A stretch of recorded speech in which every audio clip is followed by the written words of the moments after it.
Bismillahirrahmanirrahim. Assalamualaikum warahmatullahi wabarakatuh.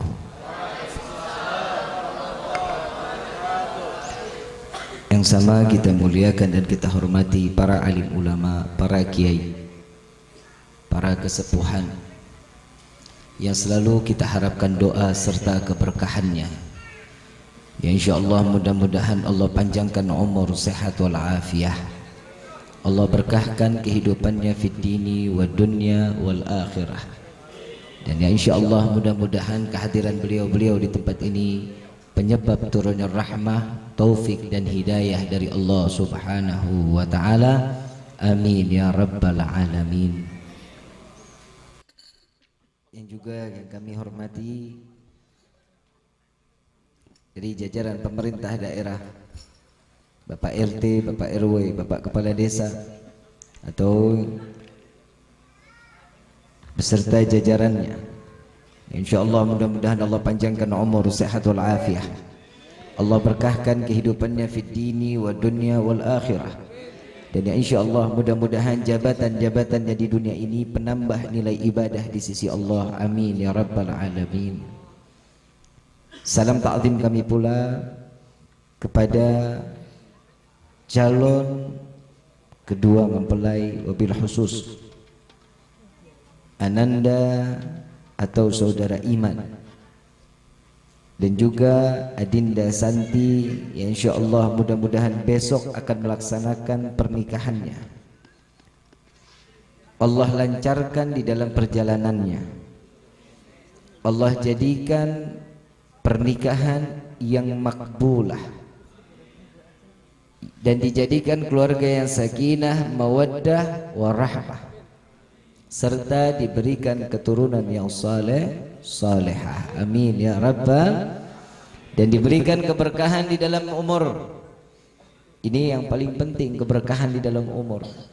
Umur banyak tapi enggak berkah, ini sama aja pohon tapi enggak ada buahnya.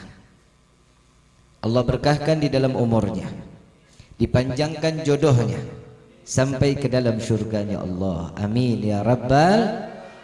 Wabil khusus kepada seluruh tetamu undangan Nabi Yuna Muhammad sallallahu alaihi wasallam yang di malam ini diwasilahkan daripada saudara Iman dan keluarga, mengajak kita semua untuk sama-sama bersyukur kepada Allah atas nikmat yang telah diberikan oleh Allah, berupa nikmat di mana akan melaksanakan suatu ritual, dan ritual ini adalah yang disunnahkan oleh baginda Nabi Muhammad sallallahu alaihi wasallam. Hadirin wal hadirat rahimakumullah, hamdan li rabbin hassana bi Muhammadin wa anqadhana min dhulmati jahli wad dayajiri ila nuril islamin wa ilmin wa hikmatin wa imanin wa yumnin wa khairil awamiri. Alhamdulillah. Alhamdulillah ala ni'matil Islam wal iman wa kafa biha min ni'mah. Alhamdulillahilladzi hadana bi abdihil mukhtari man da'ana ilaih bil idzni wa katnadana labbaika ya man dallana wa hadana. Shalla alaika Allahu bari'uka alladzi bika ya musyaffa'u khassana wa habana ma'alikal abhari ma'dini sirrikal asma' fahum sufunun najatihi mana. Labbaik ya Rasulullah, labbaik ya Nurullah, labbaik ya Habibullah. Ashhadu an la ilaha illallah wahdahu la syarika lah, wa ashhadu anna sayyidana Muhammadan abduhu wa rasuluh la nabiyya ba'dah.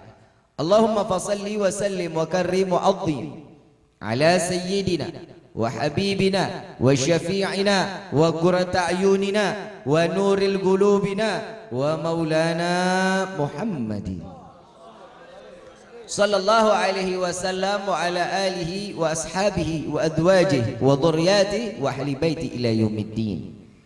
Ibadallah, usikum wa nafsi bitaqwallahi faqad fa'adal muttaqun. Qala Allah Ta'ala fil Qur'anil Karim, a'udzu billahi minasyaitonir rajim, bismillahirrahmanirrahim. Ya ayyuhalladzina amanu ittaqullaha ittaqullaha haqqa tuqatih wa la tamutunna illa wa antum muslimun. Wa qala an-nabiy sallallahu alaihi wasallam an-nikahu sunnati faman raghiba an sunnati falaysa minni. Subhanaka la ilma lana illa ma 'allamtana innaka antal alimul hakim. Rabbi ishrah li sadri wa yassir li amri wahlul 'uqdatan min lisani yafqahu qawli. Rabbi zidna ilma warzuqna fahma walhamdulillahi rabbil alamin. Pertama-tama limpahan puji serta syukur kita panjatkan kehadirat Allah Subhanahu wa taala yang Maha Agung, yang Maha Luhur, yang Maha Bijaksana, yang alhamdulillah di malam yang penuh kemuliaan dan keberkahan ini, penuhnya kebahagiaan, Allah masih titipkan kita dalam keadaan nikmat Islam, nikmat iman, nikmat sehat wal afiah, nikmat umur yang panjang yang insyaallah kenikmatan ini tidak Allah hapus sampai ajal menjemput kita. Mudah-mudahan kenikmatan demi kenikmatan Allah ganti dengan pahala yang berlimpah. Dengan kenikmatan yang hak, setiap hamba akan diberikan kenikmatan yang pasti saat kita dikumpulkan di dalam syurganya Allah. Amin ya rabbal. Salawat beserta salam terlimpah curah keharibaan Nabi besar Muhammad sallallahu alaihi wasallam beserta keluarga, sahabat hingga umatnya sampai yaumil qiyamah. Sama-sama kita mengangkat kedua belah tangan. Mudah-mudahan saat ini yang kurang di dalam rezeki Allah bukakan pintu rezeki yang banyak, yang berkah, yang halal, yang bermanfaat sampai ke akhirat. Yang belum dapat jodoh dipertemukan jodohnya. Yang dalam keadaan sakit Allah angkat penyakitnya. Setiap orang yang mendapatkan suatu kenikmatan ditambahkan lagi kenikmatan dari Allah Subhanahu wa taala. Amin ya rabbal. Kenapa saya di awal-awal ini mengangkat kedua belah tangan? Selalu berdoa kepada Allah. Apa kata Nabi sallallahu alaihi wasallam? Jika ada suatu perkumpulan di mana perkumpulan itu di dalamnya menyebut nama Allah, menyebut nama Nabi, maka setiap doa pasti akan dikabulkan oleh Allah. Amin gitu. Masa amin aja kudu disuruh? Doanya pasti dikabulin, hajatnya pasti dikasih. Yang mau kawin lagi? Amin aja. Iman jangan amin ya man. Baru mau mulai. Saya belum lancar bahasa Sunda, nggak apa-apa ya. Salah sendiri, siapa suruh ngundang saya. Hadirin wal hadirat rahimakumullah. Di dalam pernikahan ada yang wajib kita ketahui. Yang pertama pastinya siap lahir dan batin. Beb, saya siap lahir dan batin, tapi I don't have money. Ngerti nggak? Waswis aja. Kalau kata orang Sumatera, nang hadong hepeng. Kalau kata orang Sunda apa? Teboga. Iya itu dah. Nggak punya duit Bib, tapi saya mau Bib lahir batin, saya siap. Tunggu kawin masal kepala desa nggak buka-buka. Boleh itu Pak dijadiin program, daripada satu kampung ada yang zina, betul nggak? Saya lagi khusus, saya bilang sama Pak Bupati sama Pak Acep, Pak Acep kayaknya setiap kecamatan atau setiap desa dibikin pernikahan massal yang kira-kira anak muda pengen tapi nggak ada kemampuan. Kenapa? Mengantisipasi jauhin bala dari kota Kuningan. Kenapa? Soalnya yang laki sama laki suka udah 30%. Di Kuningan ini bu, woi bu.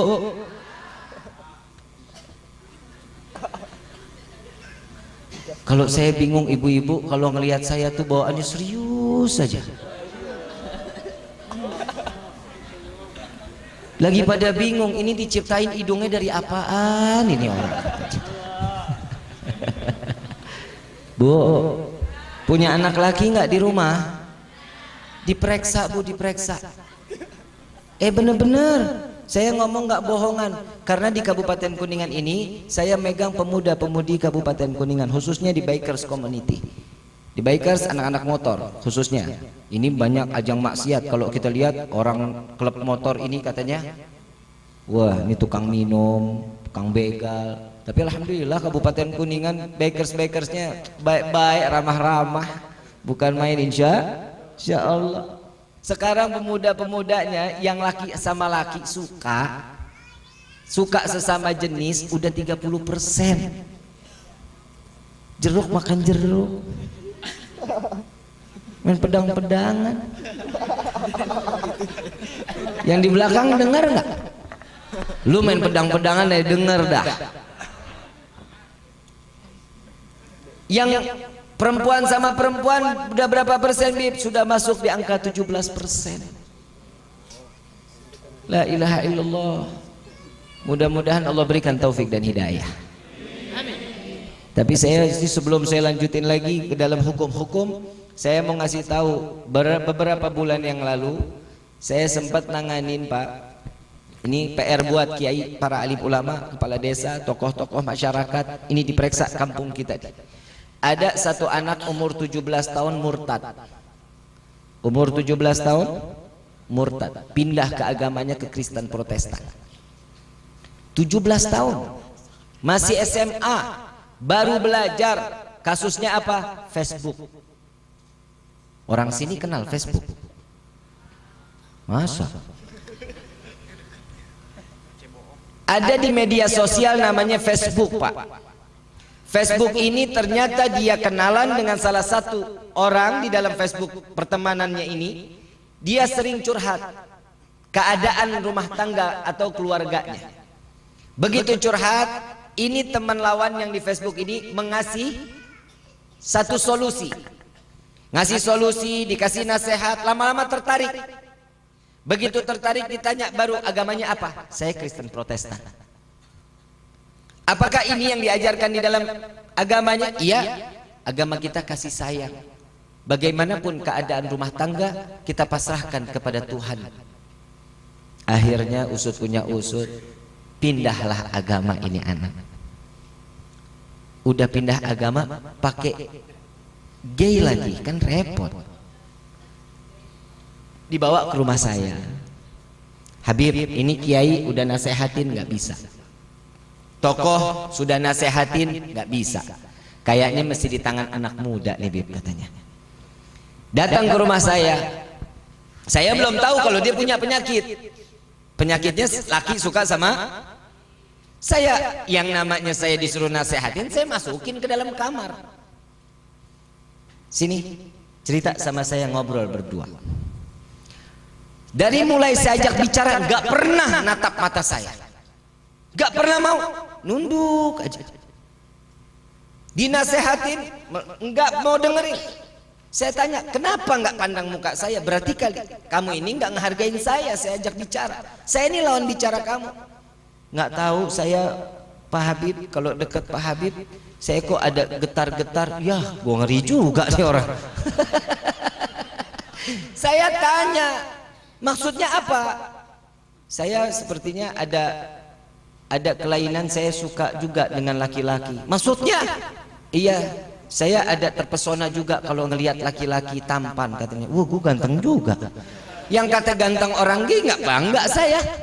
Begitu dia bilang seperti itu, saya ajak keluar dari kamar. Ngeri terjadi hal yang tidak diinginkan. Masa ganteng-ganteng begini? Kan bahaya juga. Begitu saya ajak ngobrol, ternyata sudah nggak bisa. Kemungkinan besar ini orang sudah mulai dicuci otaknya. Makanya ibu bapak kalau sayang sama anak, kasih handphone tapi diperiksa minimal 2 hari sekali. Syukur-syukur tiap mau tidur. Bib, tapi handphone anak saya di password. Ambil, minta disuruh buka. Nggak mau, Bib, pakai sidik jari. Suruh ambil sidik jarinya. Nih, bukain handphonenya, saya mau periksa sama siapa dia berteman, dengan siapa dia bergaul, siapa lawan bicaranya. Itu dicari tahu. Anak saya mah aman, Bib. Pulang sekolah langsung masuk kamar, Bib. Enggak keluar lagi. Bahaya juga kalau mati gimana. Begitu udah sampai masuk kamar, lihat dulu yang di tangannya apa. Kalau ada handphone di tangannya, ingat Bu, Pak, handphone itu bisa menjelajah dunia. Satu genggaman di tangannya, dia bisa tahu bagaimana negara lain, bagaimana apa yang dia ingin tahu. Situs semuanya sudah terbuka. Yang pornonya, yang lainnya, semua sudah terbuka. Apalagi pinjaman online. Sekarang udah banyak pinjaman online. Anak kita pinjaman online, nggak taunya dia cuma ngasih modal foto KTP, yang pusing kita. Tahu-tahu bunganya sampai 15 juta. Udah banyak yang sekarang kayak begitu, udah banyak. Hati-hati Pak, Bu, tanggung jawab kalian sampai di hadapan Allah. Saya cuma mau ngasih tahu hadis Nabi Sallallahu Alaihi Wasallam mengatakan di dalam hadisnya Sahih Imam Bukhari, hasan hadis ini. Anak itu fitnah.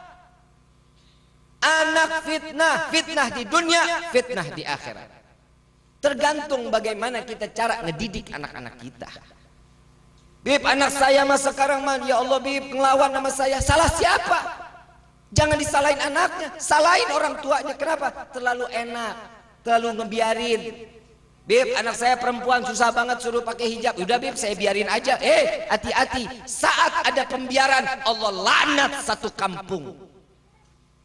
Hati-hati loh. Yang satu orang nggak mau pakai kerudung, dinasehatin nggak mau, di masa bodohin sama orang tuanya, satu kampung diadab sama Allah.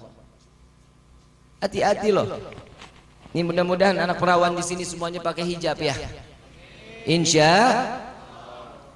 Kalau mau tidur buka, jangan kayak di sinetron. Saking mau nutup rapat sampai tidur juga dipakai, akhirnya bangun kecekek modar.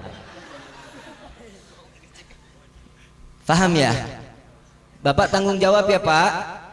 Tanggung jawab loh dunia akhirat. Kalau anaknya belum nikah, yang perawan, yang perempuan, ya tanggung jawab dunia akhirat. Kalau sudah nikah, urusan suaminya, biarin urusan suaminya. Suaminya mau puter sono puter sini terserah. Wajib hukuman daripada suaminya. Karena tanggung jawab orang tua udah selesai. Kalau laki-laki sampai yaumil kiamah, orang tua tanggung jawabnya.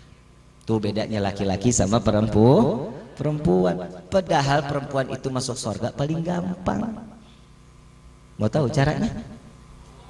Benar. Nggak nyesal. Kan mulai ragu-ragu. Saya mau tanya dulu sama ibu, Bu mau nggak masuk surga? Benar. Nggak nyesel. Mau dikasih tahu? Nih pasang kupingnya benar-benar. Kalau ibu mau masuk surga paling gampang. Penasaran lo kan? Nah, kasih tahu nggak ya? Pak, kalau bisa Bapak direkam Pak. Simak saya ngomong. Tuh dengar kata Habib. Ya? Boleh nggak Pak? Disimpan ya? Direkam baik-baik. Ibu mau masuk surga. Yang punya suami, banyak nggak di sini? Bu, saya tanya sekali lagi, ibu mau masuk surga nggak Bu? Izinin suami kawin lagi, surga tempatnya. Lah, Nabi yang ngomong, bukan Rifki, bukan. Jangan tuntut saya ya. Ini demi Allah, demi Rasulullah. Di dalam hadis Nabi Sallallahu Alaihi Wasallam, seorang istri yang membolehkan suaminya nikah lagi, surga tempatnya. Amin gitu. Tenang Pak, saya belain Pak. Saya ngelihat Bapak ini muka-muka penuh harapan. Nggak bisa ngelihat tenda, ngelihat wah pelaminan gawaan gemeter aja. Saya ngelihat muka-muka Bapak ini, ya Allah kesian benar. Tenang Pak, tenang. Bu, boleh. Bodoh amat Bib, mau masuk surga kayak mau kagak. Kumaha aing bae. Saya ngerti bahasa Sunda cuman begitu-gitunya aja. Bu, jangan marah ya. Jangan marah. Karena itu hadis, ini dalam syariat. Kita ngomong agama bukan nih. Ngomongin agama, kita bukan hawa nafsu. Sekarang kalau ibu masih juga nggak yakin, yuk kita bahas firman Allah Subhanahu wa taala. Nah, tenang Pak, gue kasih lobang loh. Tenang. Allah Subhanahu wa taala, saya mau tanya dulu tapi ibu yang jawab ya. Salat 5 waktu siapa yang mewajibkan? Masa Allah nggak tahu? Salat 5 waktu yang mewajibkan siapa? Allah. Jika tidak melakukan hukumannya dosa besar. Zakat hukumnya apa? Wajib. Yang perintahin Allah. Jika tidak melakukan zakat dosa besar. Puasa bulan Ramadan siapa yang mewajibkan? Yang perintahin. Kalau nggak puasa bulan Ramadan dosa besar. Nggak ada dosa doang, nggak ada dosa besar. Kenapa? Karena itu adalah suatu prinsip di dalam Islam. Faham? Pergi haji hukumnya apa? Bagi yang mampu.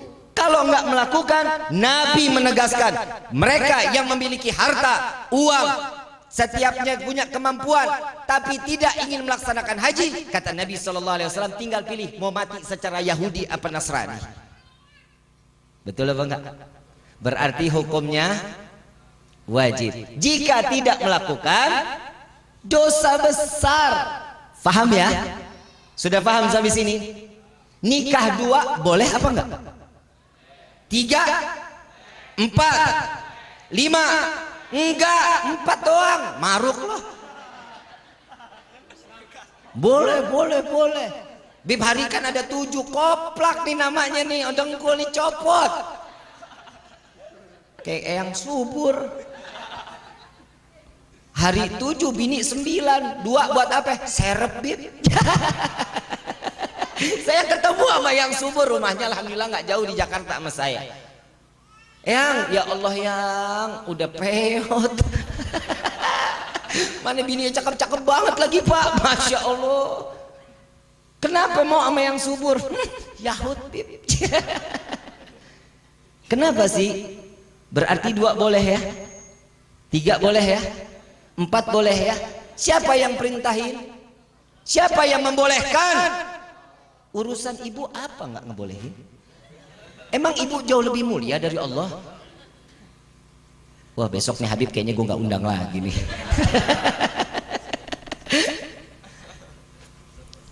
Bib, saya pengen ngizinin suami saya nikah lagi, tapi sakitnya Bib, ya Allah Bib, saya nggak bisa dimadu Bib. Kalau gitu digula. Ini Iman kayaknya lagi cari ancang-ancang nih Iman nih. Ini kayaknya pelaminan pertama 3 bulan, pelaminan kedua. Kenapa sih yang setiap perempuan ini nggak terima kalau suaminya nikah lagi? Kenapa? Karena jaminannya surga. Syaitan akan membisikkan, enggak boleh, jangan, woi enak aja, ntar dibagi 2 rezeki lo kurang. Ntar uang make up lo berkurang, uang dandanan lo, uang semuanya berkurang. Cintanya ntar dibagi, dia lebih cinta sama yang kedua karenanya lebih semok. Kan begitu. Tuh ibu udah dia ngomong bahaya. Tapi apa diteruskan oleh Allah Subhanahu wa taala di dalam firman-Nya? Jika satu mencukupi, kata Allah, di dalam syariat, di dalam ketentuan hak kepada laki-laki, nggak boleh, cukup 1. Alhamdulillah, lega napas bib. Tuh Pak, denger tuh Pak tuh. Nah sekarang saya juga mau ngasih juga amanah buat ibu-ibu. Kenapa saya banyak nasihatin perempuan? Karena demi Allah, demi Rasulullah, perempuan zaman sekarang yang namanya istri sama suami berani banget. Betul nggak? Melotot sama suami, pulang telat dikit ngoceh sampai subuh. Betul begitu, betul. Saya ngomong banyakin perempuan ini kenapa? Karena di neraka itu paling banyak apa? Laki-laki apa perempuan? Karena nggak ngizinin suaminya kawin lagi. Kembali lagi ke situ. Satu ibu udah pulang, mulai gerah ngedengerin suami kawin lagi. Dikit lagi juga emak-emak pada pulang nih. Terusin ya. Terusin ya. Di neraka paling banyak apa? Perempuan. Apa di dalam kitab Duratun Nasihin? Hadis Nabi SAW, di dalam riwayat tersebut dikatakan, saat aku Isra wal Mi'raj, aku diperlihatkan neraka dan paling banyak istri-istri yang berada di dalam neraka. Nah lo, istri siapa tuh? Insya Allah bukan istri kita, insya Allah. Amin ya Rabbal. Mudah-mudahan ya ibu-ibu di sini, ibu-ibu yang salehah semua. Istri yang taat sama suami, istri yang taat sama Allah, sama Nabi Muhammad sallallahu alaihi wasallam. Yang pertama Siti Fatimah. Kenal Siti Fatimah? Putri tercinta Nabi Muhammad sallallahu alaihi wasallam. Bertanya, ya Rasulullah, wahai ayahku, apa yang membuat perempuan-perempuan atau istri daripada suami mereka itu ada di dalam neraka? Yang pertama, ada yang diikat daripada bun-bunannya, diikat, ditarik oleh malaikat sampai otaknya berceceran. Dan yang kedua, ada yang terikat daripada payudaranya. Ada pula yang memakan daripada jasadnya sendiri. Ada yang membongkar isi perutnya, makan usus-ususnya. Dan ada juga kalajengking, ada juga yang namanya kelabang masuk daripada kemaluannya sehingga keluar dari duburnya, hancur isi daripada perutnya. Dengar nggak tuh? Serem nggak bu? Ini bukan dongeng ya. Bukan dongeng, tapi ini kenyataan alal haq yang diceritakan oleh baginda Nabi Muhammad sallallahu alaihi wasallam. Siti Fatimah mendengarnya nutup kuping. Siti Fatimah menutup kupingnya sambil menggelengkan kepalanya, nggak sanggup dengarnya.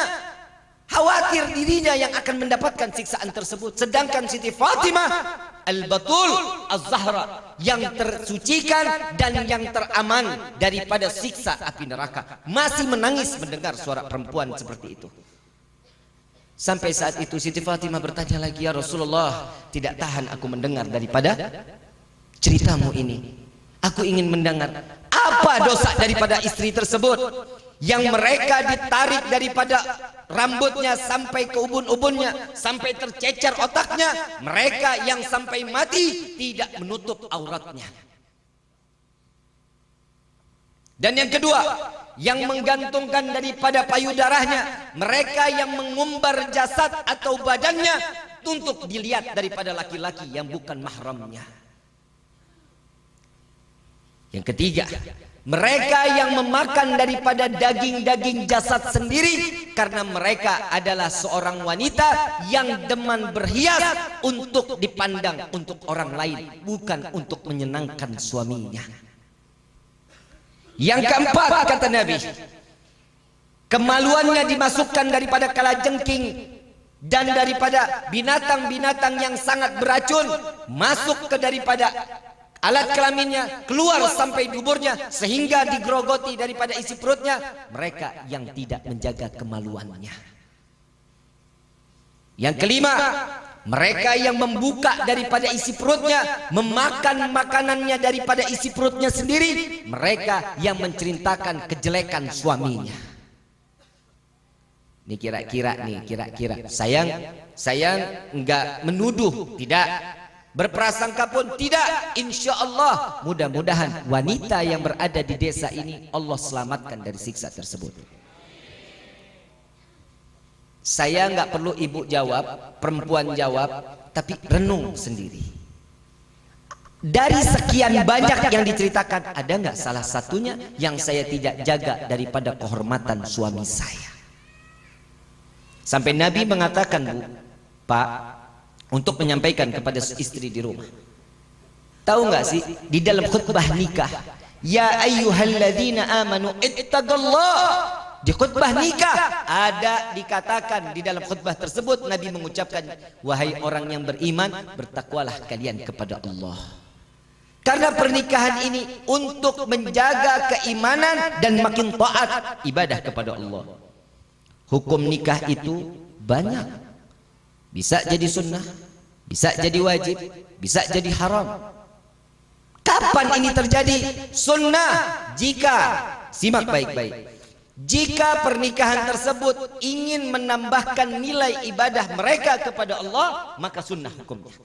Pernikahan hukumnya sunnah. Wajib, kapan itu menjadi wajib? Mereka punya hawa nafsu yang tinggi, berkeinginan untuk syahwatnya nggak bisa dibendung, memiliki keuangan yang cukup, maka wajib untuk menikah. Keuangan yang cukup maksudnya bisa menafkahi, memberikan nafkah lahir dan batin. Kapan itu menjadi haram? Nih yang bahaya. Ini yang benar-benar bahaya. Kita nggak sadar ini. Pernikahan kita bisa menjadi haram jika sebelum menikah mereka orang yang pandai beribadah, setelah menikah dia orang yang lalai kepada Allah. Haram pernikahan tersebut. Mudah-mudahan Allah jaga pernikahan kita. Nah, maka itu minta kepada Allah, ya Allah, panjangkan jodoh kami. Panjangkan jodoh kami sampai ke dalam surga, jangan cuma sampai di dunia. Suami fitnah, istri fitnah, anak fitnah, mertua gue bilangin loh, mertua fitnah, tetangga fitnah, saudara fitnah, ipar fitnah. Orang yang berani menikah membuka lembaran fitnahan baru. Ini contohnya ini. Ini dia, berani membuka lembaran fitnahan baru. Bukan berarti orang nikah ujiannya stop, nggak ada, dibuka, makin dilebarin. Makanya doanya jangan salah. Kadang kita dikasih doanya, kadang suka bilang, ya Allah tambahkan hamba kesabaran, ya Allah tambahkan hamba kesabaran, sampai nangis. Kenapa? Ujian terus, Bib, nggak selesai, ujian lagi, terus minta sabar. Iya, pantesan. Karena diminta sabar, ujiannya lagi. Sabar lagi, uji lagi. Terus sampai di mana batas kesabaran? Mintanya jangan minta sabar. Mintanya apa? Ya Allah, selesaikan permasalahanku selama di dunia sampai di akhirat. Itu doanya. Ini doanya, ya Allah minta sabar. Besok diuji lagi, nggak kelar-kelar ya Allah. Ya doanya salah. Ya minimalnya doanya Rabbana atina fid dunya wa fil akhirati. Kan minta kebaikan, minta diselamatin. Itu doa yang mustajab. Udah doanya jangan neko-neko dah, jangan macam-macam. Doanya apa lagi? Minta kaya, minta ya Allah jadikan hamba orang yang kaya raya. Mau kaya raya apa mau berkah? Bohong ah. Muka-mukanya perlu duit kayaknya nih. Hah? Mau berkah apa menjadi orang kaya? Minta sama Allah, ya Allah jadikan kami menjadi hamba yang kaya namun berkah. Orang kaya banyak. Banyak orang kaya. Yang berkah dikit. Orang kaya yang berkah dikit. No, contoh no yang ditangkap KPK. Tahu KPK? Komisi Pemberantasan Kuda. Yang namanya binatang kan nggak mau tahu hak siapa juga dimakan. Betul apa enggak? Orang kaya banyak, yang berkah dikit. Yang ditangkap KPK untuk orang kaya semua, bu, duitnya penghasilannya triliunan. Setahun bisa 10 triliun, 4 triliun. Pernah lihat duit 1 triliun? Pernah? Pernah nggak? Nggak pernah? Sama gue juga. Di desa, kalau 1 triliun dibeliin cendol, tenggelam. Benar loh. Subhanallah. Mintanya sama Allah menjadi orang kaya yang berkah. Kalau ini sudah terjadi, maka kehidupan kita nikmat. Dapat sedikit, alhamdulillah. Yang nuntut juga perempuan kadang-kadang, Bib. Kebiasaan perempuan kalau udah ngeliat duit hijau matanya. Bukan ibu-ibu sini, bukan. Jakarta yang begitu. Desa apa namanya?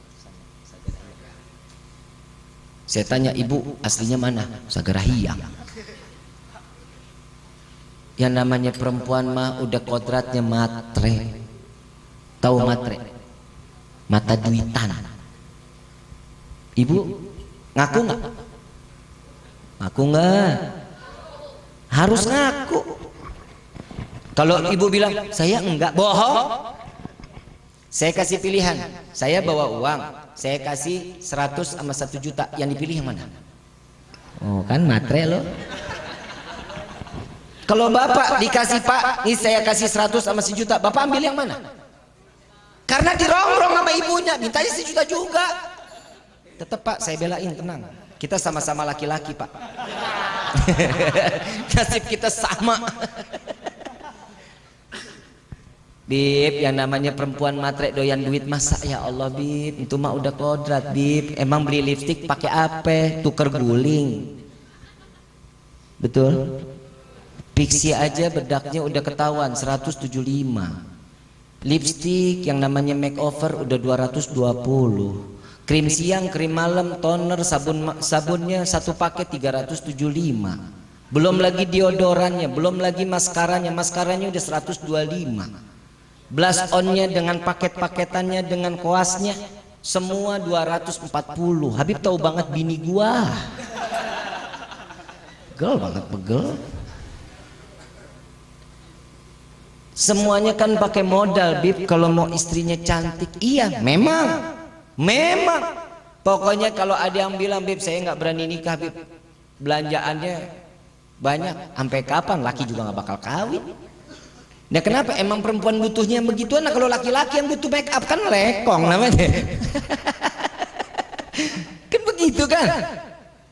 Makanya kalau laki hidupnya simpel, deodoran, body spray, pakai kaos oblong, udah cuman nyisir selesai jalan. Kalau perempuan ya Allah, mau jalan jam 10, jam 6 udah ke salon, nyasak sono, nyasak sini, muka begitu sampai rumah, laki juga bingung lu siapa. Betul Pak, betul. Kadang kalau dandan, ya Allah, kata Nabi SAW, Nabi kita ini ngasih nasihat luar biasa, luar biasa. Apa nasihatnya? Jadilah wahai perempuan atau istri pelacur suami kalian.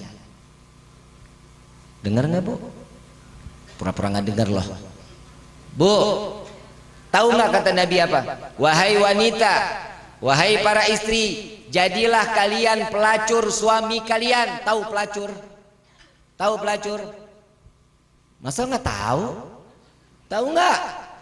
Kalau duduk pakai you can see, tali satu. Kalau duduknya tuh pahanya sampai sini kelihatan, sambil kipas-kipas. Abang sini bang. Begitu Bang ya? Begitu nggak? Dulu saya dengar kata orang. Coba lihat pelacur. Kita bahas pelacur boleh? Ini model-model begini nih. Tapi mudah-mudahan di sini mah jauh ya. Tempat-tempat begituan jauh ya. Jakarta, tetangga saya buka pintu ya, elah enak amat dah.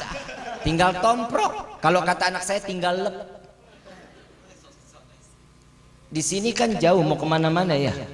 Tapi di sini paling enak kalau berdoa nggak pakai angkat tangan.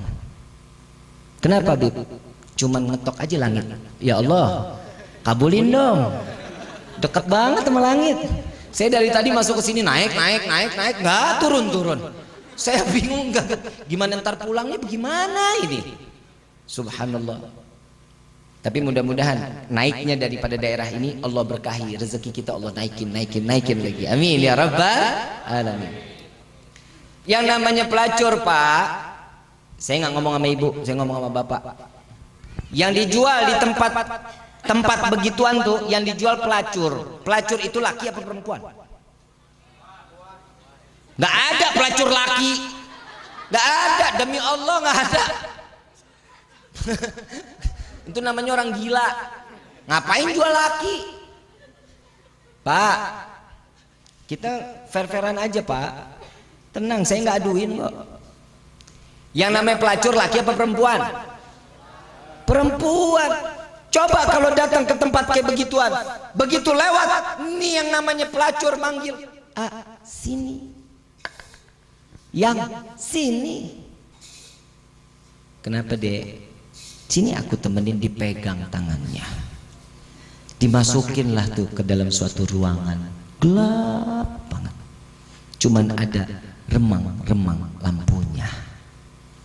ada suara musik.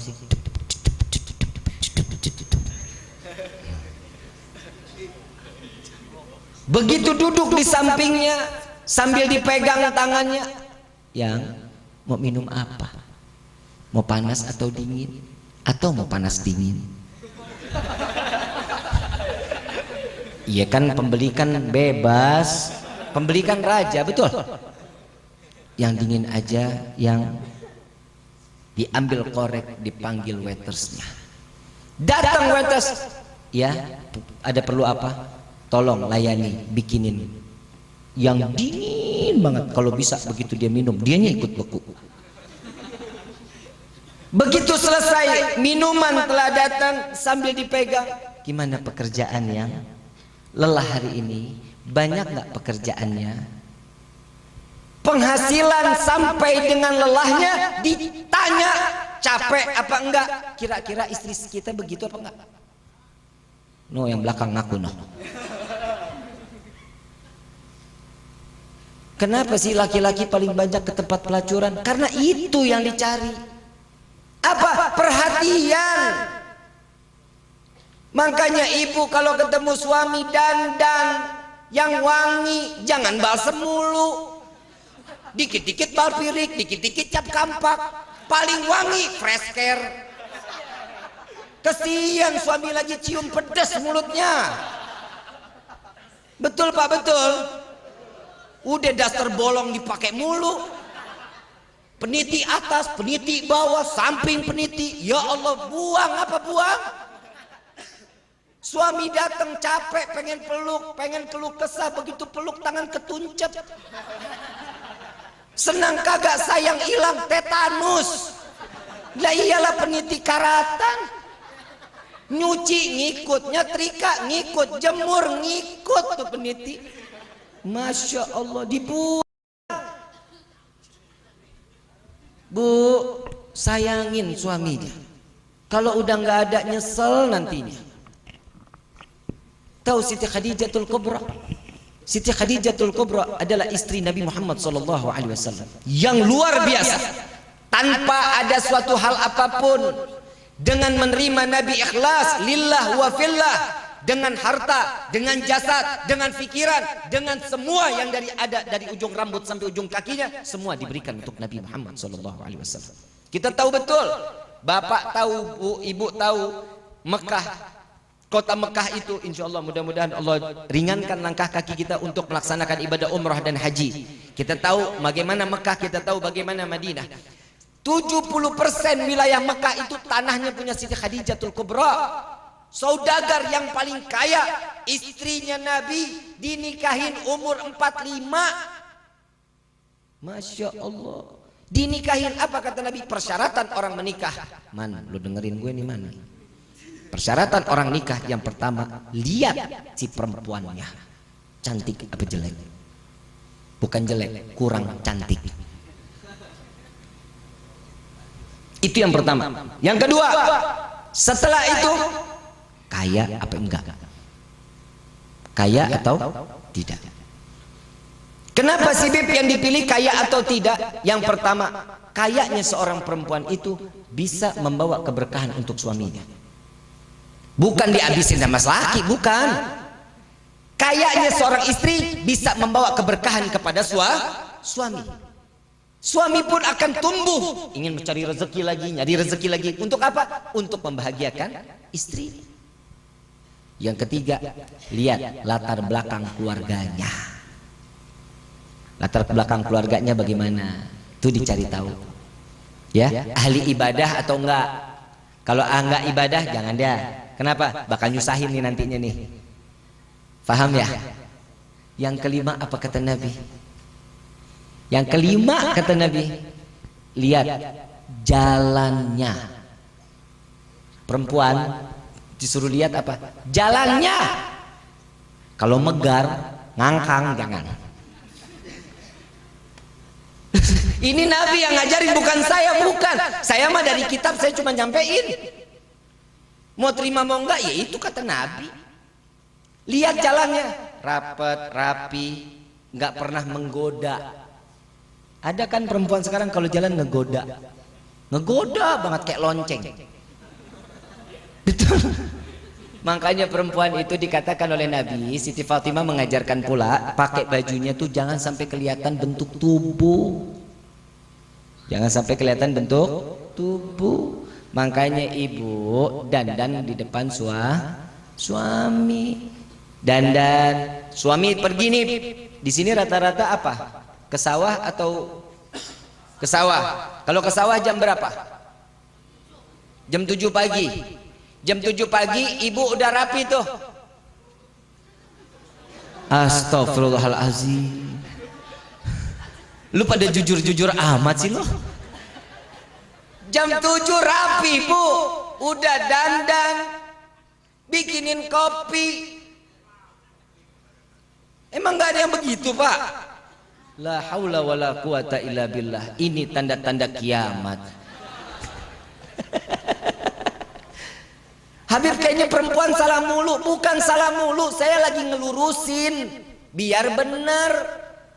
Jadi istri itu jangan banyak nuntut, maunya diikutin, maunya didengerin, tapi urusan suami nggak mau tahu. Ini yang bahaya. Bib, saya mah udah pusing ngurusin anak, sampai suruh lu bikin. Yang namanya anak tugasnya ibu, ya wajar ngelayanin suami, ngelayanin anak, belum nyuci, belum ngepel, belum nyapu, itu tugasnya. Kenapa? Ibu itu dibayar, waktu nikah dibayar. Gue gahar banget, gue tebalikin juga nih. Lo bener, perempuan itu kan dibayar. Mahar apa?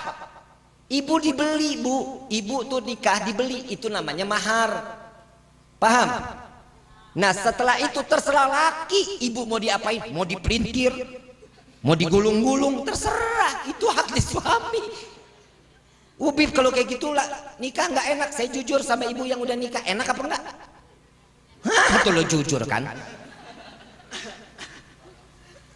Bu, tugas yang namanya wanita layanin suami. Ibu bangun pagi, bikinin kopi, sambil baca salawat, Allahumma salli ala Sayyidina Muhammad wa ala ali Sayyidina Muhammad. Apalagi campur goyangan, cakep banget. Lah iya, tangannya kan goyang, aduh. Terus diem liatin, goyang. Kan nggak begitu, digoyang tangannya. Setelah bikin kopi, duduk nemenin. Ini habis bikin kopi, tak dulu, terusin aja dulu kemana. Dia ambil selimut, dia tidur lagi. Siti Khadijatul Kubra, saat dimana beliau 3 bulan tidak bangun dari tempat tidurnya, sakit yang luar biasa, 3 bulan gak bangun dari tempat tidurnya. Tatkala satu saat Siti Fatimah dipanggil, ya Fatimah, datang kepadaku. Ada apa wahai ibu? Hias dandani wajahku, kata Siti Khadijatul Kubra. Ada apa ibu? Ibu engkau dalam keadaan sakit. Cepat hias dandani wajahku. Ada apa? Sebentar lagi ayahmu akan kembali. Didandanin wajahnya, dihias wajahnya, nggak bisa bangun, nggak bisa bergerak 3 bulan. Begitu saat diketuk pintunya, assalamualaikum ya ahlul bait, yang bangkit adalah Siti Khadijatul Kubra. Sakitnya dihilangin. Begitu dia buka pintunya, diambil, waalaikumsalam ya Rasulullah, dicium tangannya sambil digandeng, diajak duduk di samping Siti Khadijah. Ya Rasulullah, dari mana engkau? Aku sedang berperang wahai Khadijah. Aku meninggalkan medan perang karena peperangan akan dimulai 3 hari yang akan datang. Aku datang kemari untuk bagaimana melihat keadaanmu. Rasulullah nggak tahu Siti Khadijah sakit. Aku baik ya Rasulullah. Ya Rasulullah, izinkan aku untuk membikinkan engkau teh. Apa katanya? Ya Khadijah, sebentar, aku nggak lama, aku harus keluar lagi. Biar walaupun cuma 2 atau 3 tegukan ya Rasulullah. Baik. Suami yang saleh mengiyakan, nggak terburu-buru. Siti Khadijah yang lari ke dapur bikin teh, sakit nih 3 bulan nggak bangun. Begitu sampai 3, dia minum, selesai minum,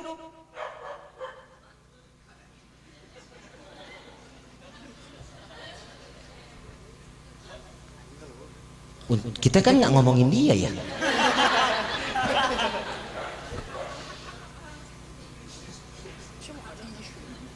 Terusin nggak nih? Ntar gue digonggong lagi.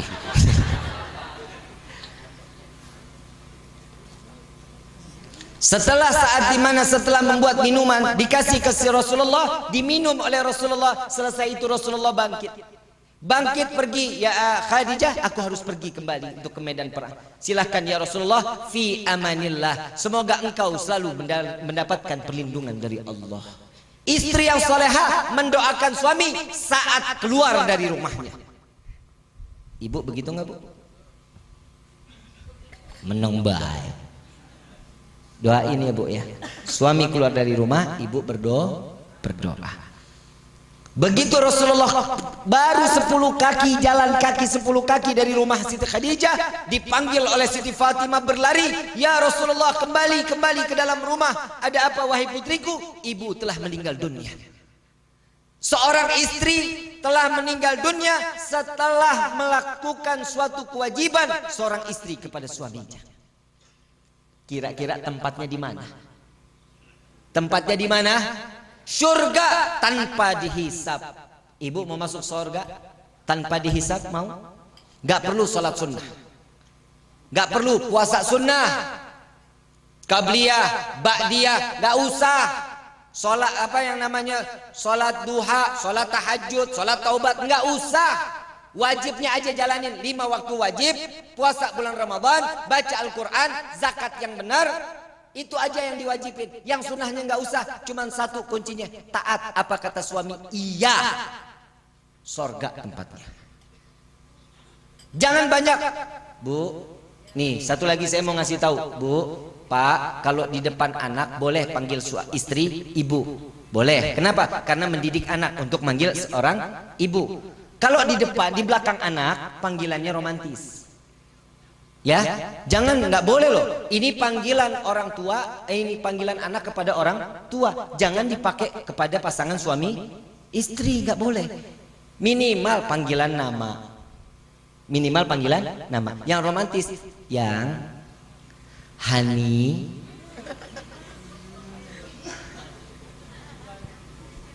bebek, my love, kemerek spray. Panggilannya no darling, dadar guling. Ya, panggilannya romantis. Yang namanya hubungan rumah tangga nih, imannya kemana? Gue lagi nasehatin lu, jalan-jalan lu man lu ah. Ini kalau yang begini nih udah kayaknya udah expired nih. Romantisnya harus bisa. Rasulullah itu romantis, Pak. Rasulullah itu romantis. Ibu mau tahu nggak, Bu? Rasulullah saking romantisnya pernah satu ketika minta air sama Siti Aisyah. Saya mau tanya dulu, kenal nggak Siti Aisyah? Siti Aisyah itu istri Nabi yang paling cantik. Laler nemplok kepleset. Cantik luar biasa. Sampai dipanggil ya Humairah, yang pipinya kemerah-merahan. Ini Bib, saya mau manggil ya Humairah kepada istri saya, tapi hitam. Jangan dikata hitam, gak boleh ngatain hitam. Romantisnya gimana? Yang kamu ini sebenarnya bukannya hitam, kamu ini putih yang tertunda. Ya kan nyenengin loh, nyenengin. Ya nyenengin, dikasih gitu. Ayang bisa aja. Tuh pasti begitu tuh. Pasti begitu perempuan. Perempuan itu syahwatnya di telinga. Laki-laki syahwatnya di mana? Nih, di mata. Coba lihat laki-laki, ada perempuan demplon dikit lewat. Subhanallah, subhanallah. Begitu lihat, astagfirullahaladzim. Selesai, astagfirullahaladzim. Dosa. Gak boleh begitu. Syahwatnya laki-laki itu di mata, perempuan di mana? Telinga. Makanya nggak pernah bisa dengar diskon. Bener? Oh, di Jogja lagi diskon. Wah, ke Jogja. Ada barang murah gak bisa kredit 5 kali. Wah, cepet diambilnya. Siti Aisyah waktu romantisnya sama Nabi, panggilannya, ya Aisyah, aku minta air tapi di gelas. Diambil. Begitu selesai dikasih ke Rasulullah. Apa kata Rasulullah? Engkau minum lebih dulu. Ini akhlak ya. Ini akhlak seorang istri. Ini harus jadi pelajaran di rumah kita. Yang namanya istri nggak boleh melakukan makan minum di depan suami lebih dulu. Nggak boleh. Nggak Boleh. Ya, ini kayaknya mesti dibahas nih. Ini model-model di sini sambil ngangkat kaki sambil ngajak, Pak makan nih Pak yuk. Oh bahaya juga nih yang begini nih. Begitu di sini Pak, begitu. Jangan ya, nggak boleh. Yang namanya istri, tuh lihat Siti Aisyah. Tidak ya Rasulullah, engkau dulu minum. Tidak, engkau dulu wahai Aisyah. Diminum sama Siti Aisyah, satu teguk. Sudah ya Rasulullah. Lagi, sampai kali. Lagi, sampai 3 kali. Selesai, sudah ya Rasulullah. Begitu selesai diputar-putar gelasnya Nabi. Siti Aisyah kaget, bingung. Ini kenapa gelas diputar-putar? Apa Nabi jijik minum bekas dirinya? Ya Rasulullah, biar aku ganti gelasnya. Tidak apa-apa ya Aisyah. Kenapa engkau seakan-akan engkau jijik ya Rasulullah? Bukan, aku ingin mencari, aku sedang mencari di mana engkau meletakkan bibirmu. Aku ingin meminum dari tempat yang sama, kata Nabi SAW. Romantis nggak begitu? Romantis. Bapak besok begitu Pak. Ibu begitu juga. Bapak lagi ngopi, diambil kopinya, pasti diguyur. Mau ngapain loh? Bu, ini yang namanya perempuan batasannya banyak. Benar demi Allah banyak. Ibu harus tahu. Ini mudah-mudahan ngaji, makanya ngaji sama ulama-ulama ya. Ulama-ulama kita di kampung, di tempat kita ngaji. Pak, hukumnya istri ini seperti ini bagaimana? Hukumnya seperti ini bagaimana? Tanya kepada mereka. Kalau kita bahas sekarang nggak cukup, nggak bakal cukup. Mau dibahas sampai jam 4 loh. Nggak apa-apa. Masih kuat emang? Masih mau dengerin? Nggak ngantuk? Nggak lapar? Masih mau? Gogah. Jam 4 loh, ngoceh dulu kan ya. Yang namanya perempuan itu batasannya banyak. Kalau lagi mau pipis nih. Pipis, tahu pipis? Kali nggak tahu juga. Perempuan mau pipis ninggalin suami kan di atas tidur, tempat tidur ditinggalkan. Masih digotong-gotong, Bib. Mesti izin sama suami. Nggak boleh nyelonong masuk kamar mandi sendiri, nggak boleh. Izin. Ya Bib, urusannya bisa perang dunia keempat dong. Izinnya gimana? Saat dia pipis, lagi mau bangun pipis, ngomong aja, Pak saya pipis dulu ya. Mau bapak dengar mau enggak biarin. Nih malaikat dengar, Allah melihat. Apa kata Nabi? Jika seorang istri meninggalkan kasur tanpa izin dari suaminya, tidak berizin kepada suaminya, maka siap-siap Allah turunkan adab dan laknat dari mulai dia turun tempat tidur sampai kamar mandi sampai kembali lagi ke tempat tidurnya. Ya Allah, Bib, repot amat jadi bini ya. Harus begitu. Kalau lagi tidur balik badan. Ini ceritanya pandang-pandangan nih. Kan lama-lama kencang juga pinggang. Saya mau berbalik dulu, izin Pak, saya madep kanan atau saya madep kiri dulu ya. Izin. Nggak boleh, hati-hati. Dari hal yang kecil ini akan menjadi tumpukan dosa buat kita di yaumil kiamah. Kenapa sih Bib sama suami harus begitu banget? Tahu nggak hadis Nabi? Seandainya saja diperbolehkan seorang hamba untuk sujud kepada hamba yang lain, maka aku wajibkan seorang istri untuk sujud kepada suaminya. Begitu derajat tinggi seorang suami. Ibu nggak ada hak meminta sesuatu yang sekiranya urusannya syariat ya, urusan syariat. Pak, sholat Pak, dosa besar seorang istri menyuruh suami sholat.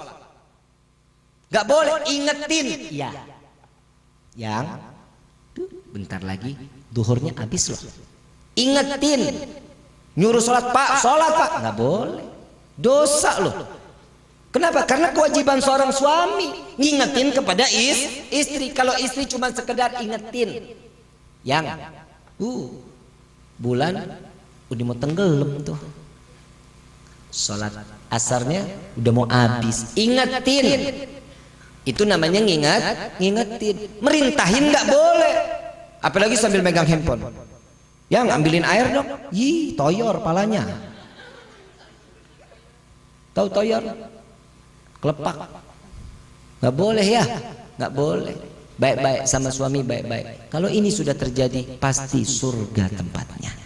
Amin ya rabbal Beb, jadi saya harus bagaimana sama suami? Yuk kita ambil kesimpulan dari semua kisah yang telah kita sampaikan ilmu di malam ini. Ambil kesimpulan dari kisah di malam ini, ilmu yang bermanfaat. Menjadilah seorang istri yang dibanggakan Allah.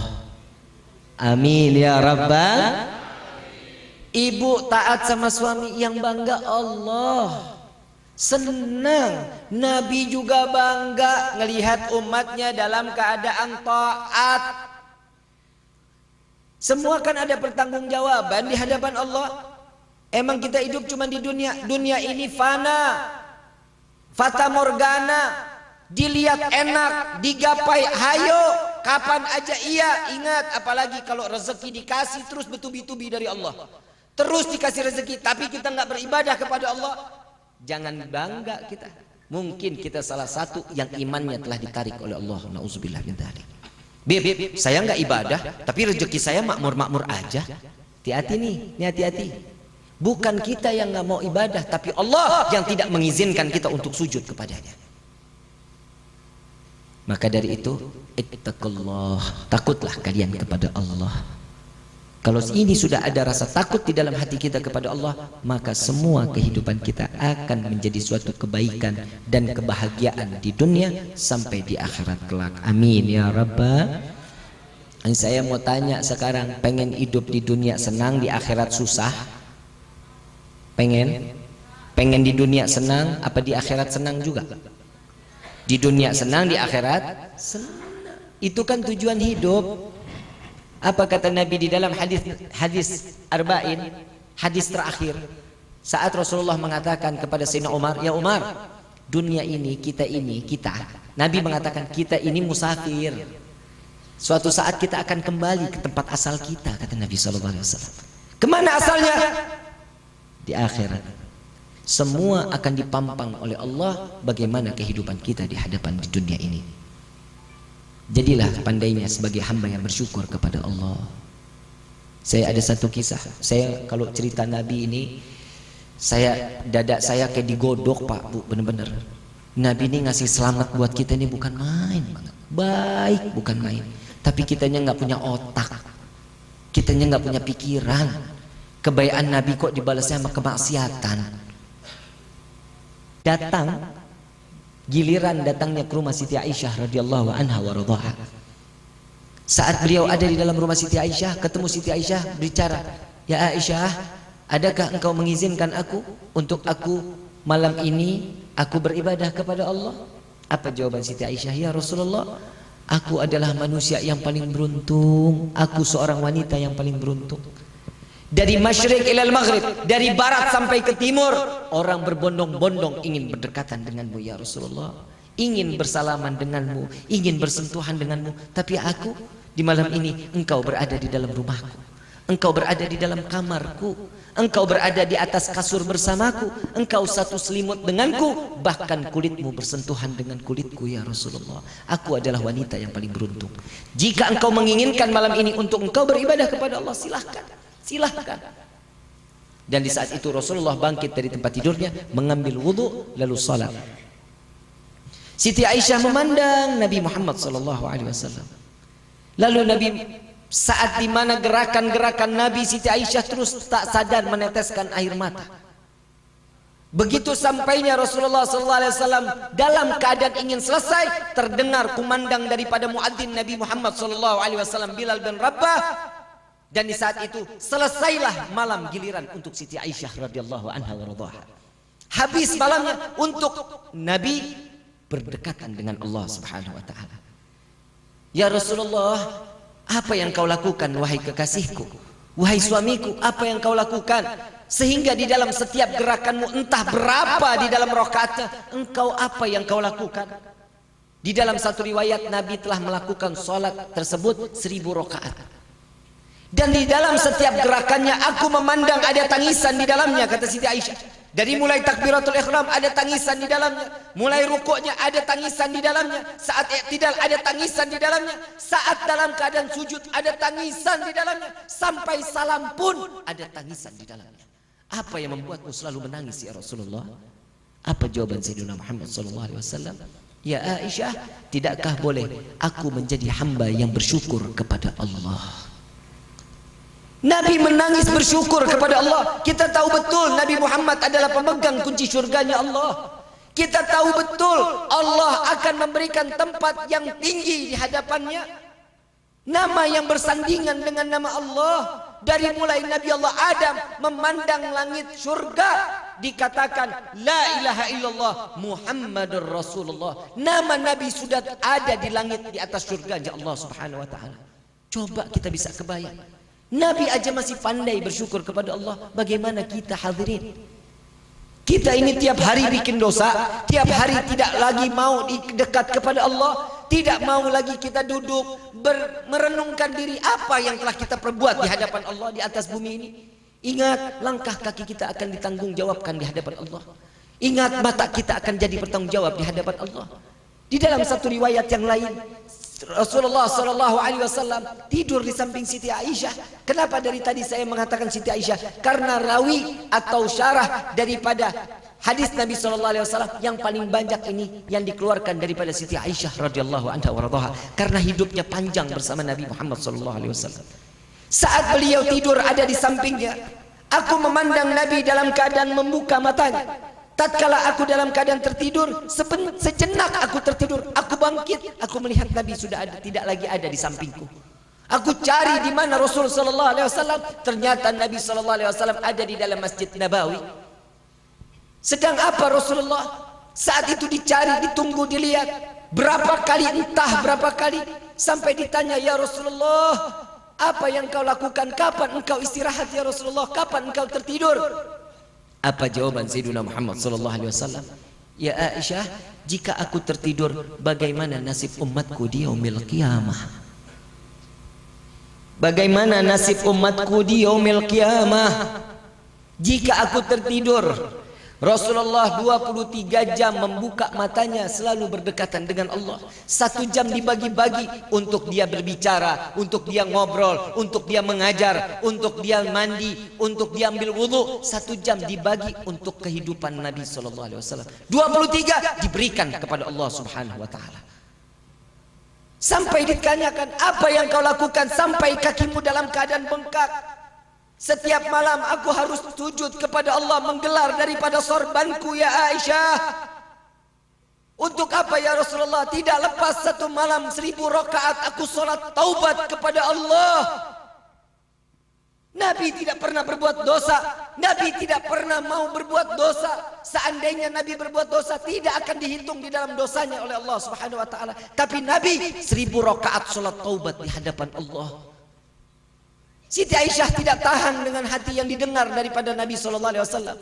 Ya Rasulullah, engkau orang yang maksum, engkau orang yang terbebas, namamu berdampingan dengan nama Allah. Untuk apa engkau sholat taubat begitu banyak jadi dalam bilangannya?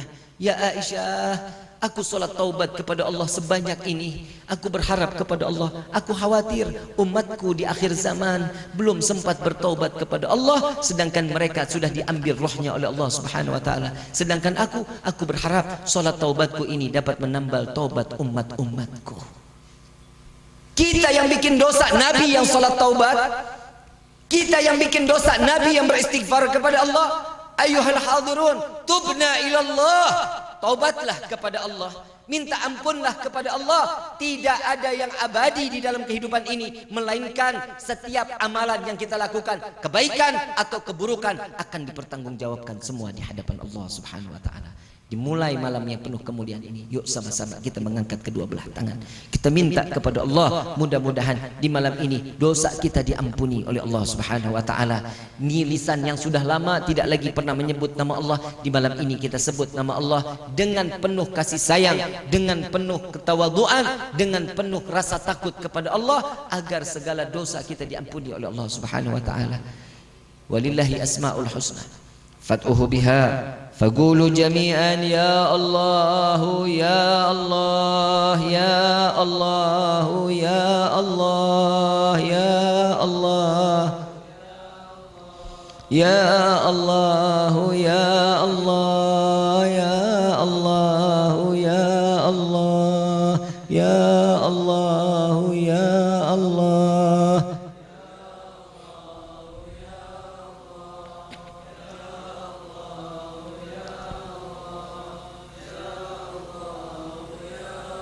Ya Allah, ya Tuhan kami, dengarkanlah panggilan kami para pendosa ini ya Allah. Dengarkanlah panggilan kami para ahli maksiat ini ya Allah. Wahai Rabbi, malu kami menyebut namamu ya Allah. Tapi sungguh ya Rabb, kami membawa pikulan dosa ke dalam tempat yang penuh mulia ini. Ampuni dosa kami ya Allah. Saat kami meminta kepadamu, kami berharap kepadamu, sedangkan kami jauh daripada ibadah kepadamu ya Allah. Kami sadar kami banyak berbuat dosa. Kami sadar kami banyak lupa kepadamu ya Allah. Kami sadar kami banyak lalai kepadamu ya Allah. Meski kami lupa kepadamu, Kau tak pernah lupa memberikan rezeki kepada kami setiap hari. Meski kami banyak lalai kepadamu, Kau tak pernah lalai memberikan kami kesenangan dan kebahagiaan setiap hari ya Allah. Wahai Rabbi, ampuni kami ya Allah. Maafkan kami ya Allah. Berapa banyak yang di malam ini bermaksiat kepadamu ya Rabb. Engkau kabulkan dengan kemaksiatan mereka yang mereka lakukan, dengan minum-minuman khamar yang mereka lakukan, dengan judi yang mereka lakukan, dengan zina yang mereka lakukan. Engkau kabulkan ya Allah dengan kemaksiatan mereka. Bagaimana kami yang di malam ini menengadahkan tangan kepadamu, memohon ampunanmu, bertaubat kepadamu. Bukankah kami yang lebih berhak Engkau kabulkan ya Allah? Ya Allah, Engkau yang membawa kami ke tempat yang mulia ini. Engkau yang menarik kami ke dalam tempat yang penuh keberkahan ini ya Allah. Maka ampuni kami ya Allah.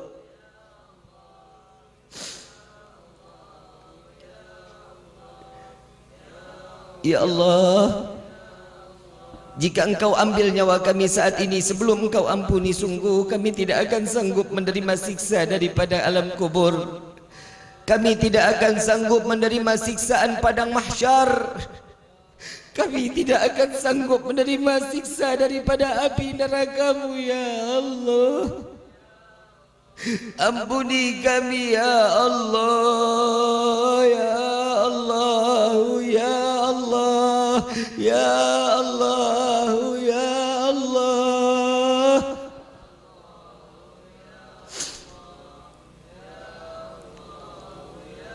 Wahai Rabbi, matikanlah kami dalam keadaan husnul khatimah. Matikanlah kami dalam keadaan beribadah kepadamu ya Allah. Pandang kami dengan kasih sayang-Mu ya Allah. Unzur ilaina ila rahmah. Pandang kami dengan kasih sayang-Mu ya Allah. Ya Rabbi, panjangkan umur kedua orang tua kami, sehatkan badan kedua orang tua kami, berkahi kehidupan kedua orang tua kami, bahagiakan kedua orang tua kami, angkat derajat kedua orang tua kami ya Allah. Izinkan kami membahagiakan kedua orang tua kami dengan membawa mereka melaksanakan haji dan umrah dan berziarah ke makam Sayyidina Muhammad. Ya Allah, ini adalah cita-cita terbesar kami ya Rabb. Maka kabulkan doa kami ini ya Allah. Ampuni dosa-dosa kedua orang tua kami. Jangan kau tumpahkan dosa yang telah kami perbuat daripada di dunia ini, kau berikan kepada kedua orang tua kami ya Rabb. Angkat penyakit kedua orang tua kami, berikan kesehatan kepada kedua orang tua kami ya Allah. Kami sadar kami banyak berbuat durhaka, maafkan kami ya Rabb. Ampuni kami ya Allah. Tidak jarang lisan ini mencaci memaki ibunda dan ayahanda kami. Ya Allah, kami tidak pernah menganggap jeripaya ayahanda kami. Dari pagi sampai malam mencari rezeki untuk menafkahi kami ya Allah. Sedangkan kami selalu menganggap mereka dalam keadaan acuh. Bahkan kami tidak jarang menganggap ayahanda kami adalah musuh terbesar kami ya Rabb. Ampuni kami ya Allah. Begitu pula ibunda kami dengan lemah lembut menjaga kami saat di dalam kandungan. Apa yang mereka makan daripada ibunda kami adalah darah daging untuk kami. Menjaga, memberikan sentuhan kasih sayangnya kepada kami sampai kami kelahir di dunia ini. Seandainya ibunda kami harus memilih dengan pengorbanannya antara hidup dan mati saat melahirkan kami, dirinya yang mati atau kami yang harus mati, maka ibunda kami pasti akan mengatakan, ya Allah, ambil nyawaku, jangan kau ambil nyawa anakku. Tidak jarang lisan ini mencaci, memaki, menghardik kedua orang tua kami ya Rabb. Ampuni kami ya Allah. Ampuni kami ya Allah.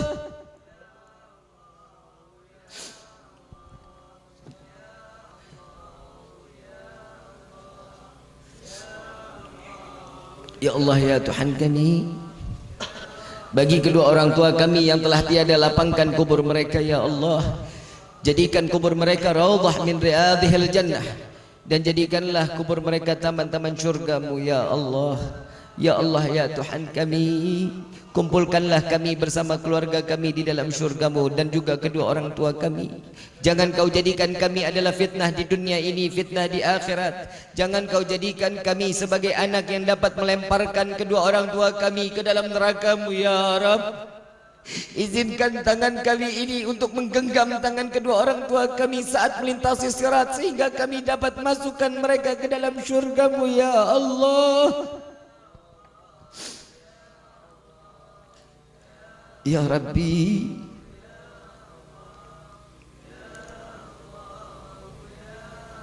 ila stulil firdaus ya hala wala aqwala naril jahimi fahabli taubatan waghfir dhunubi fa innaka ghafirun bin azimi ilas.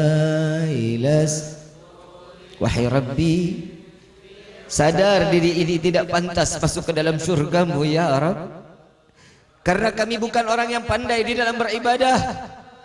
Kami bukan orang yang pantas masuk ke dalam syurga-Mu ya Rabb. Banyak dosa yang telah kami lakukan di atas bumi-Mu ini ya Rabb. Tapi sungguh ya Rabb, kami takut masuk ke dalam neraka-Mu ya Rabb. Maka dari itu ya Allah, ampuni dosa kami, terima taubat kami jika Engkau tidak mengabulkan. Ilas, jika Engkau tidak mengabulkan taubat kami, Engkau terima, maka sungguh kami adalah manusia yang paling rugi ya Rabb. Masukkan kami ke dalam syurga-Mu ya Allah, bukan karena nikmat semata kami ingin masuk ke dalam syurga-Mu, melainkan karena ada manusia yang namanya berdampingan dengan nama-Mu ya Allah. Masukkan kami ke dalam syurgamu bersama Sayyiduna Muhammad. Izinkan tangan yang penuh dengan dosa ini untuk menggenggam tangan Sayyidina Muhammad. Izinkan mata yang penuh dosa ini untuk memandang wajah Sayyidina Muhammad. Ilas. Ya Allah, jangan kau butakan mata ini untuk memandang keindahan wajah Sayyidina Muhammad. Izinkan tangan kami, mulut kami ini yang penuh dengan dosa untuk meminum telaga Al-Kautsar melalui tangan Sayyidina Muhammad. Rindu rasa hati ini ya Rabb, sesak rasa hati ini penuh kerinduan kepada Sayyidina Muhammad. Maka kabulkan hajat dan doa kami ini ya Rabb.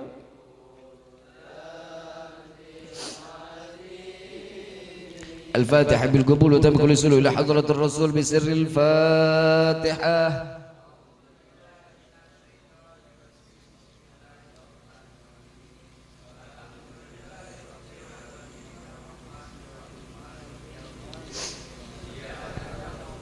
Nasta'in nahnu salat mustaqim salatal ladzina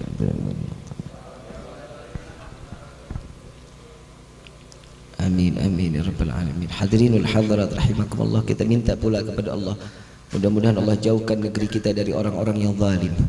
Allah jauhkan, Allah jaga negeri kita dari orang-orang yang zalim. Mudah-mudahan mereka yang berniatan untuk menzalimi negeri ini Allah hancurkan dengan seporak-porandanya. Mereka Allah bercerai-beraikan mereka ya Allah. Ya Allah, jangan kau dekatkan mereka kepada negeri kami ini ya Allah. Ya Allah, kami minta kepadamu pula ya Rabb, jaga para alim ulama kami ya Allah. Selamatkan para alim ulama kami ya Allah.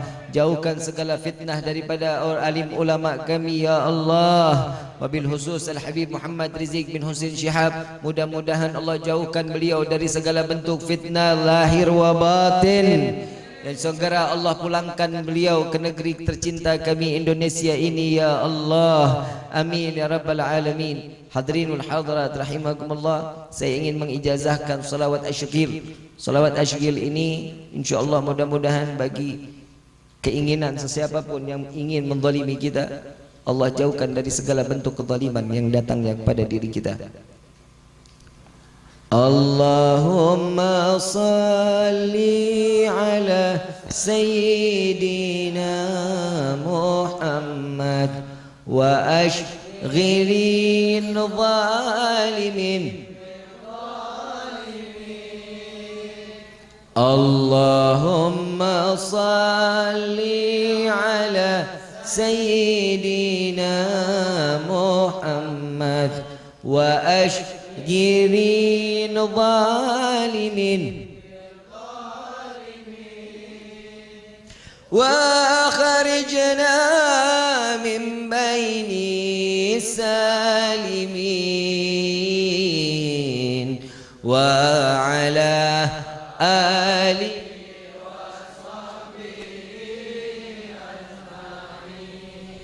Allahumma salli ala Sayyidina Muhammad wa ashghilin zalimin min zalimin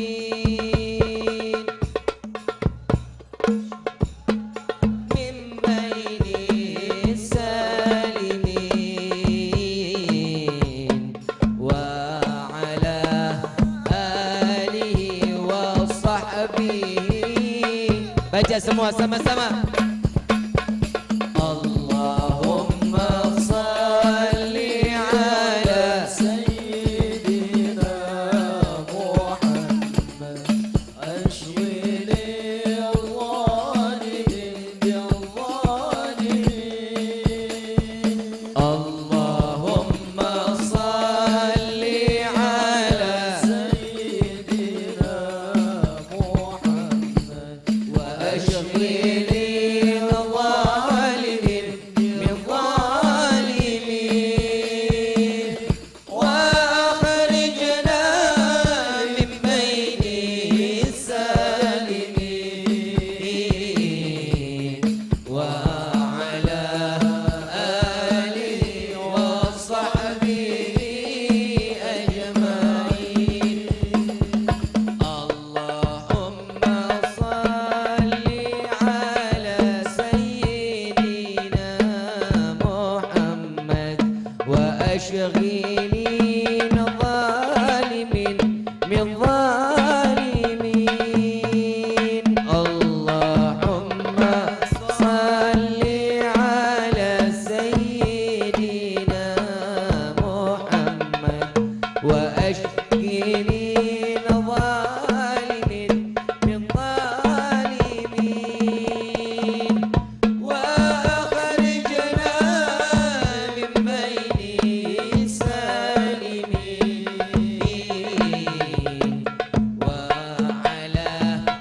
ببركاتهم واهدنا الحسنى بحرمتهم وعمتنا في طريقتهم والمعافاة من الفتن يا البألو الشفاعة يا البألو الشفاعة يا البألو الشفاعة كل كربة جدي بكم يا أهل الولاية درك يا أهل المدينة درك يا أهل المدينة درك يا أهل المدينة يا تريم أهلها يا تريم أهلها يا تريم أهلها وعف عنا يا كريم وعف عنا رحيم يا فارج الحم يا كاشف الغام يا من لأبدي يغفر ويرحم دعواهم سبحانك اللهم تحية في السلام وآخر دعوانا عن الحمد لله رب العالمين.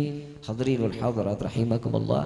Jika ada bahasa yang tidak baik keluar dari lisan Al-Faqir, semua datangnya daripada kebodohan Al-Faqir. Jika ada ilmu yang bermanfaat, semua datangnya dari Allah Subhanahu wa taala. Wabillahi taufiq wal hidayah wal afu minkum. Assalamualaikum warahmatullahi wabarakatuh.